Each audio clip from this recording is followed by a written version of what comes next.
Train वाला प्यार। शाम को 1 नंबर प्लेटफॉर्म की बेंच पर बैठी इसकी गाड़ी आने का इंतजार कर रही थी। तभी कंधे पर बैग टांगे एक हम उम्र का लड़का बेंच पर आकर बैठते हुए बोला, क्षमा करें, लगता है आज गाड़ी लेट हो गई। न बोलना चाहते हुए भी इसकी ने हाँ में सिर हिलाया। उसकी तरफ देखा। लड़का दिखने में सुंदर था। उसे भी अपनी ओर देखते हुए इसकी ने अपना ध्यान दूसरी ओर से आ रही गाड़ी को देखने में लगा दिया। उनके बीच फिर खामोशी पसर गई। इसी बीच कई ट्रेन गुजर गई। जैसे ही उनकी ट्रेन की घोषणा हुई, इसकी उठ खड़ी हो गई। गाड़ी प्लेटफॉर्म पर आकर लगी तो वह चढ़ते हुई अचानक उसकी चप्पल टूट गई और फिर उसका पैर पायदान से फिसलकर प्लेटफॉर्म के नीचे चला गया। इसकी के पीछे खड़े उस अनजान लड़के ने बिना देर किए झटक से उसका पैर निकाला और फिर सहारा दे उसे उठाया। वह चल नहीं पा रही थी। उसने कहा, यदि आपको बुरा न लगे तो मेरे कंधे का सहारा ले सकती हैं, ट्रेन ही छूटने ही वाली है। इसकी ने हाँ में सिर हिलाया तो अजनबी ने उसे ट्रेन में सहारा देकर चढ़ा कर सीट पर बैठा दिया और खुद भी सामने की सीट पर जाकर बैठ गया। तभी ट्रेन चल दी। उसने फिर अपना नाम आहान बताया। इसकी से पूछा, आपका नाम क्या है? इसकी, आपको कहाँ जाना है? अहमदाबाद। क्या करती हैं? मैं मैनेजमेंट की पढ़ाई कर रही हूँ, वहाँ पीजी में रहती हूँ। आप कहाँ जाना है? मैं भी अहमदाबाद ही जा रहा हूँ। क्या करते हैं वहाँ? भाई से मिलने जा रहा हूँ। तभी अचानक कंपार्टमेंट में 5 लोग घुसे और फिर आपस में एक दूसरे की तरफ देखकर हंसने लगे। 3 लोग इसकी के बगल में बैठ गए। उनके मुंह से आती शराब की दुर्गंध से इसकी का सांस लेना मुश्किल होने लगा। 2 लोग सामने आहान के साइड में बैठ गए। उसकी भाषा अश्लील थी। आहान ने स्थिति को भांपा। इसकी से कहा, डार्लिंग, तुम्हारे पैर में चोट है, तुम इधर आ जाओ, ऊपर वाली बर्थ पर लेट जाओ। बार बार आने जाने वाले से तुम्हें परेशानी होगी। इसकी स्थिति समझ आहान की हर बात किसी आज्ञाकारी शिष्य की तरह मान रही थी।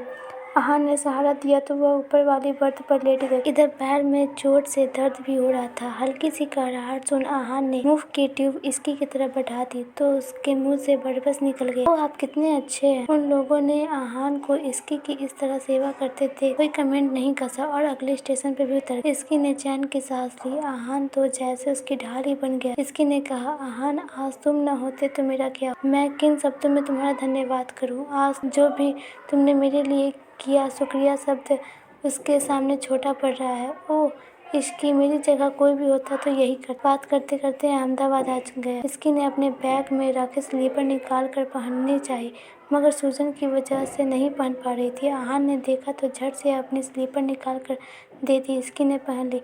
आहान ने इसकी का बैग अपने कंधे पर टांग लिया, सहारा देकर ट्रेन से उतारा और फिर बोला, मैं तुम्हें पीजी तक छोड़ देता हूँ। नहीं, मैं चली जाऊँगी। कैसे जाओगी? अपने पैर की हालत देखी है, किसी नर्सिंग होम में दिखा लेते हैं, फिर तुम्हें छोड़कर मैं भैया से के पास चला जाऊँगा।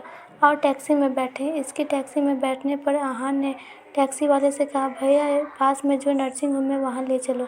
टैक्सी वाले ने कुछ ही देर में एक नर्सिंग होम के सामने रोक दिया। डॉक्टर को दिखाया तो उन्होंने कहा, ज़्यादा नहीं लगी, हल्की मोच है, आराम करने से ठीक हो जाएगा। दवा लिख दी है, लेने से आराम हो जाएगा।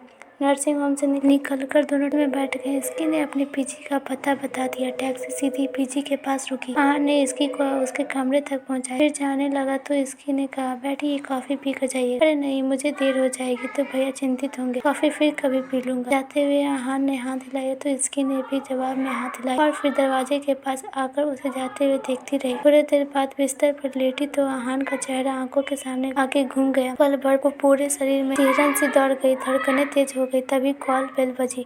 इस समय कौन हो सकता है, सोच इसकी। फिर उठी और दरवाजा खोला तो सामने आहान खड़ा था। क्या कुछ रह गया था? इसकी ने पूछा। हाँ, जल्दबाजी में मोबाइल यहीं भूल गया। अरे, मैं तो भूल ही गई कि मेरे पैरों में तुम्हारे स्लीपर हैं, इन्हें भी लेते जाना। वो कॉफी बनाने चली गई। अंदर जाकर कॉफी मेकर में झट से 2 कप कॉफी बना लाई। इसकी आहान को कनखियों से देख रही थी। आहान फोन पर भाई से बात करने में व्यस्त था। 1 कप कॉफी आहान की तरफ बढ़ाया तो आहान की उंगलियां उसकी उंगलियों से छू गई। लगा जैसे एक रंग सी दौड़ गई शरीर में। इसकी आहान के सामने बैठ गई। दोनों खामोशी से कॉफी पीने लगे। कॉफी खत्म होते ही आहान जाने के लिए उठा और बोला, इसकी, मुझे तुम्हारा नंबर मिल सकता है? अब तक विश्वास अपनी जड़ें जमाने लगा था, अतः इसकी ने अपना मोबाइल नंबर दे दिया। आहान फिर मिलेंगे कहकर चला गया। इसकी वापस बिस्तर पर आकर कटे वृक्ष की तरह ढह गई। खाना खाने का मन नहीं था। पीजी चलने वाली आंटी को भी फ़ोन पर ही बता आने की खबर दे दी थी। साथ ही खाना खाने के लिए मना कर दिया। लेटे-लेटे इसकी को कब नींद आ गई पता ही नहीं चला। सुबह जब सूर्य की किरणें आँखों पर पड़ी तो आँखें खोल घड़ी की तरफ देखा, 8 बजे थे। फिर बड़बड़ाते हुए तुरंत उठकर खड़ी हो गई। आज तो क्लास मिस हो गई। जल्दी से तैयार होकर नाश्ता खाकर कॉलेज के लिए निकल गई। धन्यवाद दोस्तों। इस कहानी की पार्ट 2 सेकंड वीडियो कल आएगी। अगर आपको वीडियो अच्छा लगा तो वीडियो को लाइक कीजिए।